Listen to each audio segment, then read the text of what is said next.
This short video provides a summary of the HomeHead domestic notification system for headphone users, developed as part of the MSc in software development.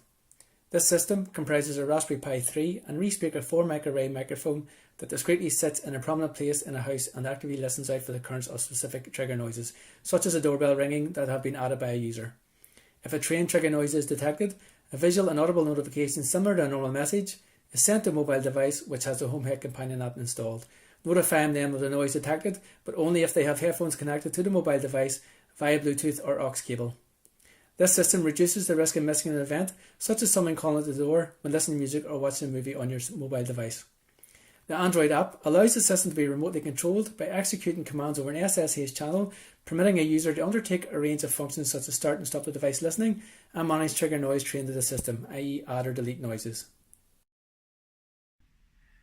Okay, now we're going to give you a demonstration of how the HomeHead system works. We've actually plugged the system in, and I've also calibrated the system to account for background noise levels. This process takes up to about a minute and a half, so just for the sake of the video and the time we have, I've already carried this process out. And what it does, it calibrates the threshold level for the sound system, and if a sound is detected above that threshold level, what the system does is it takes that sound chunk and it analyses it, matches it against the dictionary of trained noises on the system, and if a match is found, then that's when the notification is triggered. So what we're going to do is we're going to firstly add a trigger noise, and then I'm going to action the trigger noise with doorbell ringing and see if it sends a notification. Before we go outside and actually train the system to listen for a doorbell, I'm going to check if any noises are already pre-stored on the system. So we're going to go to add new trigger noise, and we're going to view save trigger noises. And we can see the database has returned that there is a noise already stored. So we actually have a process where we can delete all the noises on the system or delete a specific noise. So we'll just enter the password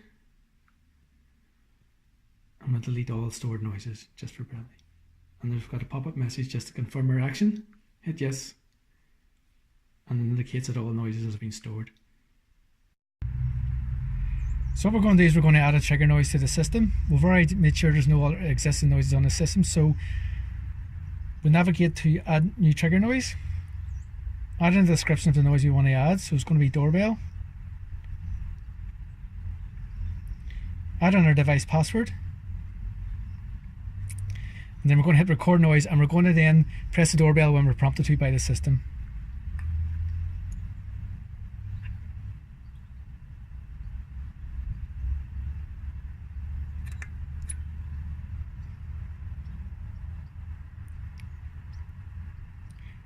We're going to do this up to 3 times, which is as advised in the tooltip. So hit it again.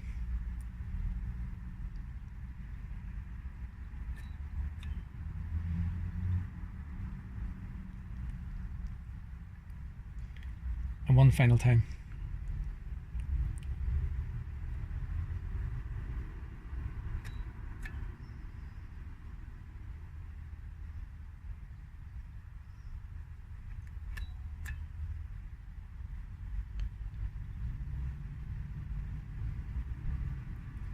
Then we're going to save that to dictionary. And you note the prompt saying it's been successfully saved.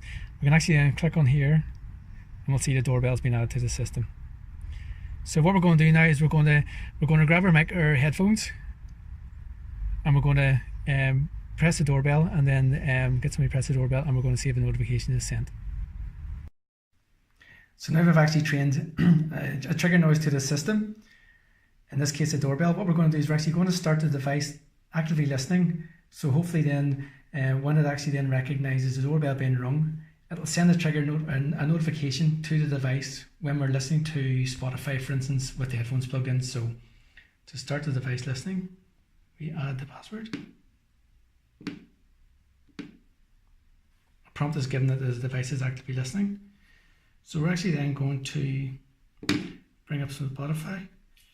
Play a bit of Toto, Africa, why not? As you can see, the headphones are connected.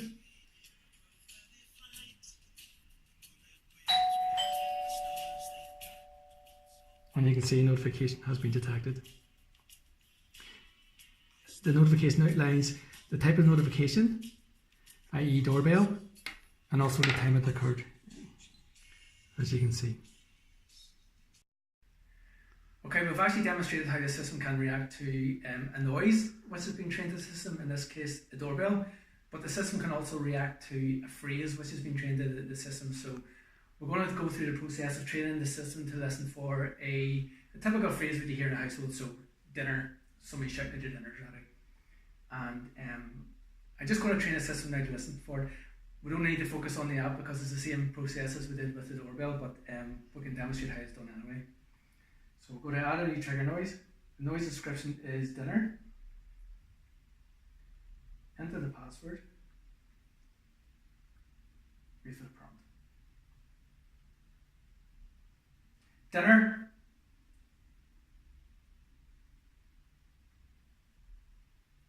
So we're going to do that another 2 times.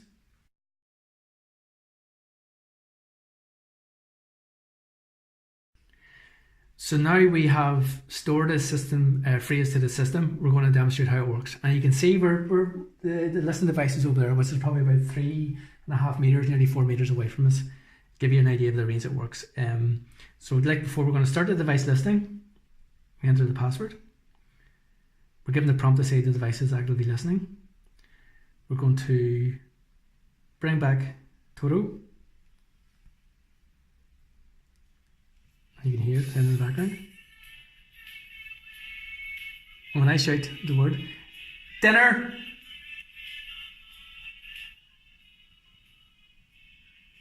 you've noticed notification has been triggered, and the sound actually of the music is actually diminished, and you even hear a notification over it.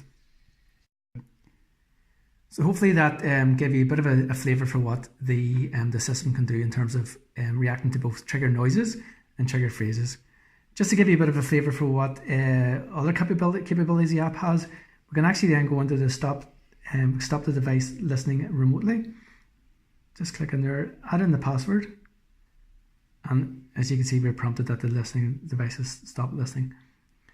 We can actually then review a log of all the notifications that were received. You can see they're actually grouped, gives you an indication of the type and the date and time it occurred.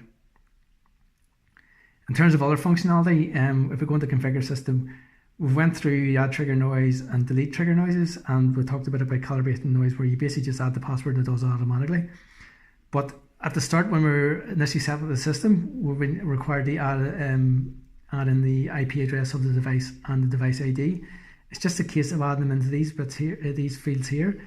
Click submit, and then you can see that what has been added. This is actually stored on the shared preferences file system on the actual Android device itself, and it's specific to the Android device. Same with the notifications; they're saved on a SQLite database specifically for this Android device. If we click on this button here, this brings up, I mentioned earlier on about an instruction video, and this brings you just directly to a link to an instruction video on YouTube. And finally, what we can do is we can go in here and we can actually remotely shut the system down safely rather than just turn it off the plug. Enter a password, hit submit. We're given prompted whether or not we want to confirm the shutdown or not. Hit yes. And as you can see, a prompt confirms that it's been shut down. Hopefully this quick video is giving you a bit of a feel for what the system is capable of. We've demonstrated how the system can react to both noises like a doorbell or a phrase when the device is connected to the likes of headphones, or like I have at the minute, a Bluetooth speaker. It sounds like there's somebody at the door there. And a notification tells me there is. Not in a cheesy way at all. I must go. Thank you.